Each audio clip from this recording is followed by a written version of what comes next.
こんにちは、アリスチャンネルです。今回は世界で一番古くて大切なスピリチュアルの教え。著者のエックハルト・トールさんはスピリチュアル界で非常に有名な方です。あなたの心に静寂が必要だと感じたら、この本をぜひお勧めします。早速見ていきましょう。なぜ心の静寂が大切か。心の静寂を失うと、本当の自分とのつながりを失ってしまいます。本当の自分とのつながりを失うと、この世で迷子になってしまいます。本当の自分、すべての人の奥にあるこの感覚は、静寂な心と切り離すことができません。本当の自分こそ、名前や体を超えたあなたの本質です。では、静寂な心とは何でしょうか。それは意識です。意識がなければ物事を認識することができず、思考も世界も存在し得ないのです。簡単に言うなら、私たちは人間という衣をまとった純粋な意識なのです。あなたはどんな世界に住んでいますか？もしあなたの世界が創造しいなら、それはあなたの心が創造しいからです。あなたの世界に平和があるなら、それはあなたの心に平和があるからです。そっと耳を澄ませてください。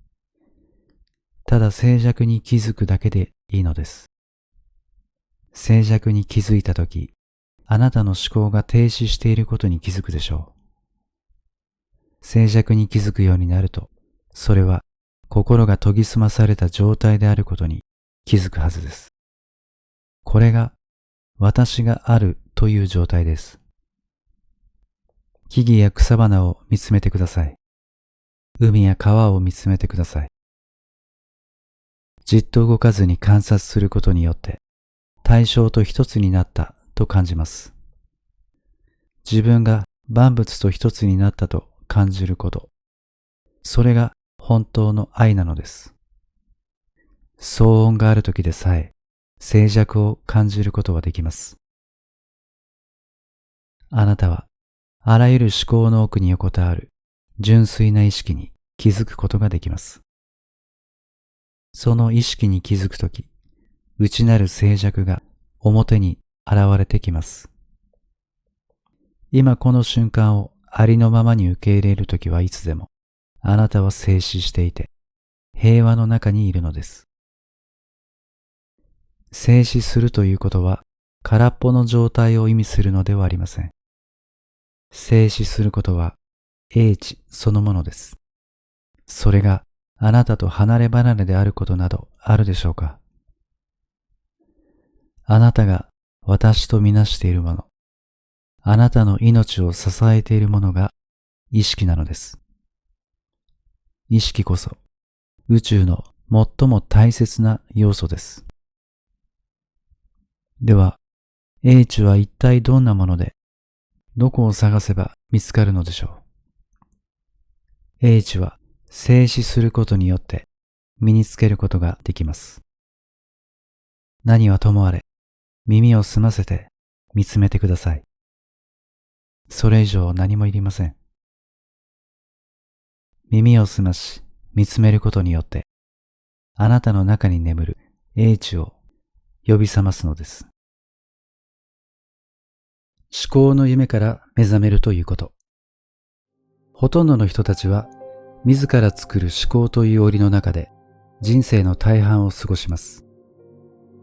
過去によって条件付けられた偽の自分の枠を超えることができないまま、一生を終えてしまうのです。人間には、思考よりもはるかに深遠な意識の領域が存在します。それこそが本当の自分の本質です。それは条件付けられていない意識と呼んでもいいでしょう。あなたの思考が作る小さな私があなたのすべてである限り、あなた自身に苦しみをもたらします。でも、条件付けのない意識の次元に至ることで、あなた自身を苦しみから救うことになるのです。思考はあなたを簡単に飲み込んでしまうほど大きな力を持っています。思考はまるで一大事であるかのように装っており、あなたの意識を奪ってしまおうと常に虎視眈々なのです。ここであなたにスピリチュアルな習慣を提案します。思考をあまり真剣に受け取らないことです。人間はあっけなく思考という名の檻にはまってしまいます。思考は理解すること、コントロールすることを目的としているため、独善的な意見を真実と取り違えてしまうものです。あなたの思考はこう決めつけます。それはつまりこういうことだ。けれども、自分と他人の人生や行動をどのように解釈しようとも、それは無限に存在する可能性の中のたった一つの見方に過ぎません。思考は真実をバラバラにしてしまうのです。もちろん思考する力は有益で便利な道具ではありますが、それが人生を完全に支配するようになると、むしろ足かせになってしまうのです。いかなる教えや思想も言葉によって真実を言い表すことができるという誤解から生まれたものに過ぎません。教えや思想といったものは、いわば観念の牢獄のようなものです。そして奇妙なことに、私たち人間はこの牢獄を愛しています。なぜでしょうか。その理由は、教えや思想に安心感を感じ、私は知っているという偽りの感覚を与えるからです。しかし、それは幻想です。思考と本当の自分を同一視しているのです。スピリチュアルな覚醒は、この思考の夢から目覚めることです。自分の考えを1から10まで信じるのをやめたとき、あなたは思考の檻の外へと一歩踏み出すことができます。考えている人は本当の自分とは別人だということがわかるようになるでしょう。多くの人はいつも心が満たされない状態にあります。常により多くのものを求めているからです。この思考を本当の自分と同一視していると、決して満足することはないでしょう。確かに欲求不満を一時的に補うことはできます。でも、これからはこのような方法を試してください。欲求不満の状態にとどまって、それがどのように感じられるかを観察してみるのです。意識を感覚に注いでいると、静止状態を感じ始めるでしょう。最初のうちはごくわずかかもしれませんが、欲求不満という感覚は弱まり始めます。つまり、欲求不満という感覚を自分が誰であり、誰でないのかを教えてくれる道しるべに利用するのです。このようにして欲求不満な自分は本当の自分ではないことを発見します。欲求不満とは簡単に言えば私たちの中にある条件付けられたエネルギーパターンの一つです。あなたは欲求不満な人間でもなければ怒っている人間でも悲しんでいる人間でもありません。怒りや悲しみはあなたに属しているものではありません。それらはすべて心の状態の一つに過ぎないのです。それらはやってきては過ぎ去っていきます。それは本当の自分ではありません。悲しい、怖い、頭にきた。この思考自体は本当の自分ではありません。思考を感じ取っているのが本当の自分なのです。私たちは思考を超越しなければなりません。これはこれ以上思考すべきではないという意味ではなく、思考と完全に一体になり、思考に支配されることをやめるということです。考していない純粋な意識の状態という出来事をあなたは見過ごしてきたかもしれませんが、確実に経験しているはずです。その時あなたは単純作業をしていたかもしれませんし、ただ歩いていただけかもしれません。空港のカウンターで順番待ちをしていたかもしれませんし、ただ空を見上げていただけかもしれません。それが何にせよ、その時、今にあったため、思考の雑音は止まり、純粋な意識にとって変わったのです。その時のあなたは思考に曇らされることなく、クリスタルのように明晰になっています。ところが、思考にとってはこうしたことは何の価値もありません。思考は考えるべき大事なことがあるといつも思っているからです。だから、思考していない意識の状態は印象に残りません。あなたがこの思考の罠に気づきさえすれば、人生は大きく変わるでしょう。思考に支配されることから逃れ、今にある意識への転換です。本当の私とエゴの私。心が絶えず求めているのは思考のための餌だけではありません。私は〇〇であると自己認識するための餌も探しているのです。私たちが自分について考えるとき、それは大抵本当の自分ではなく、過去によって条件付けられた私であり、未来に満たされるために四六時中何かを求めている私です。もしあなたが一つ一つの考えに完全に注意が奪われているようなら、頭の声と本当の自分を同一視している証拠です。そうすると、思考は偽の自分にパワーを与えます。これがエゴの私。エゴのあなたは欲望に振り回されています。自分を完全なものにしたいという欲求から常に獲物を追い求め、未来に没頭しているのです。でも、あなたが目の前のことに集中して生きているとき、つまり今にあるとき、エゴの思考パターンの外へ歩み出したことを意味します。意識を今この瞬間に向けることによって、エゴ的思想よりもはるかに偉大な英知があなたの人生を突き動かし始めます。エゴを通して人生を生きると、今この瞬間を目的のための手段にしてしまいます。あなたは未来に生きることになり、いつまで経っても満たされることはありません。今自分がしていることに意識を集中させるようにすれば、エゴの自分から逃れ、充実感や喜びが拡大していきます。そしてまたエゴというものは、多かれ少なかれ被害者意識という要素を含んでいます。中には、私は被害者の自己イメージが強烈なあまり、それがエゴの中心となっている人もいます。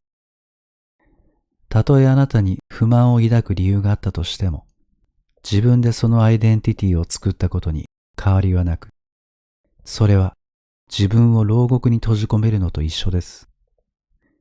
自分の思考が自分にどんな結果をもたらしているのかを観察してみてください。他人や状況を悪者扱いして自分が正しい被害者になることによって優越感を得て自分を強化しようとしているのです。もちろん実際に強化しているのはエゴの幻想に過ぎません。自分は犠牲者だという執着心とそれを語らずにはいられない脅迫的な傾向に気づいてください。自分の心を観察する人になってください。まずは何もする必要はありません。気づくだけで十分です。気づきによって本当の自由がやってきます。また、人との交流において相手に対して抱いているかもしれない優越感や劣等感の微妙な感覚に気づくことができますか？もしそうなら、相手の真実の姿ではなく、比較することによって生き延びる自分のエゴを見ているのです。また、エゴはいつも物事や人と衝突している必要があります。これが平和や喜びや愛を求めていながら、実際にそれがやってくると長く耐えられない理由です。幸せが欲しいと言っている一方で、すっかり不幸中毒になっているのです。もしあなたが自分の価値を高めるためにエゴ的なゴールを達成しようとしているなら、たとえ達成できたとしても満足することはないでしょう。ゴールを定めてもいいのです。ただ、それを達成するかどうかはあまり重要ではないということに気づいてください。純粋な意識に基づいて行動しない限り、今この瞬間を目的のための手段にしているのです。純粋な意識に基づいて行動している限り、行動すること自体がすべての瞬間において充実したものになります。あなたはもう今この瞬間を目的のための手段にすることはないでしょう。なぜなら、今この瞬間を目的のための手段にするのがエゴであるということに気づいたからです。今この瞬間の意味。この瞬間だけがあなたが決して逃れることのできない唯一のものであり、確固たる事実です。あなたの人生に何が起ころうと唯一確かなこと。それは今この瞬間です。今から逃れる道がないのなら、今と友達になって歓迎してみてはいかがでしょうか。今この瞬間と友達になると、あなたはどこにいても我が家にいるような幸せな気分でいられます。反対に、今を克服すべき障害物のようにみなしたり、今と敵対していれば、どこにいても、たとえ恋人と一緒にいても、居心地の悪さがついて回るでしょう。今に意識を集中させましょう。これは過去や未来を軽視するということではありません。もう将来のために努力するのをやめました。今さえ良ければいいんです。ということではなく、何を優先すべきかを見つけてください。その上で、今を友達として迎えるのです。今この瞬間が人生の基盤となるなら、あなたの人生は平和に展開していくでしょう。ほとんど誰もが未来に焦点を当てて生きています。でも、未来でさえ今という形以外で訪れることはありません。ですから、未来に焦点を当てる生き方は、あなたの人生に機能不全を引き起こしてしまいます。人生が今でないことはないのです。あなたの内なる命を感じてください。そうすれば、今に怒りを下ろすことができるでしょう。また、ほとんどの人は、今この瞬間を今起こっている出来事と錯覚しています。でもこの二つは別のものです。今この瞬間はそこで起こる出来事よりもずっと奥が深いのです。今この瞬間とはあらゆる出来事が起きている空間そのものなのです。私があるという感覚は人生の出来事とは全く関係がありません。私があるという感覚は今この瞬間と一つです。子供の時であろうと、老いた時であろうと、成功の頂点や失敗のどん底にいようと、私があるこの瞬間は不変なのです。しかし私があるというこの感覚は、思考やこの世のたくさんの出来事、忙しい日常のために曖昧になっています。ですので、私たちは大いなる存在に根を下ろすことを忘れてしまっているのです。真実を忘れ、本当の自分を見失っているのです。とはいうものの、私たちにとって真実を思い出し、我が家に戻ることは、実はとても簡単なことです。ぜひ、声に出して宣言してみてください。私は私の思考ではありません。私は感情でも経験でもありません。私は過去に生きているのではありません。私は命です。私は意識です。私は今にあります。